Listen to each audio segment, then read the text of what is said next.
આખરે સત્યની જીત થાય છે। માનનીય અરવિંદ કેજરીવાલજીને આજે અંતરિમ જમાનત મળી છે। આરોપીના 9 બયાનોમાં નિવેદનોમાં ક્યાંય કેજરીવાલજીનું નામ નથી।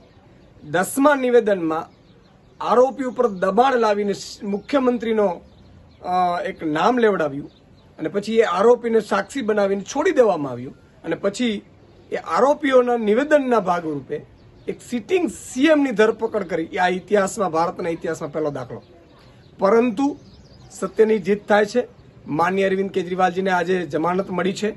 અમે આમ આદમી પાર્ટીના તમામ કાર્યકર્તાઓ એમાં ખુશીની લહેર છે। અમે એમને આવકારીએ છીએ અને ઉજવણી પણ કરવામાં આવશે।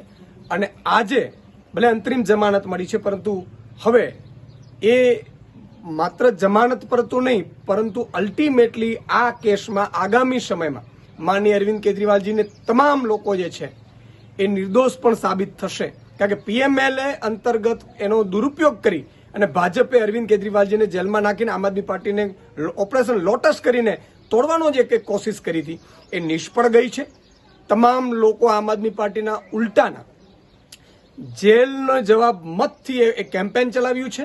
અને તમે જુઓ, ભરૂચ હોય, ભાવનગર હોય, ઇન્ડિયા ગઠબંધનની બીજી સીટો હોય કે દિલ્હીની સીટો હોય, ખૂબ અત્યારે મતદારોમાં એક રોષ છે ભાજપ પ્રત્યે અને એના ભાગરૂપે ભાજપનો આ જે પ્લાન છે એ ફેલ ગયો છે।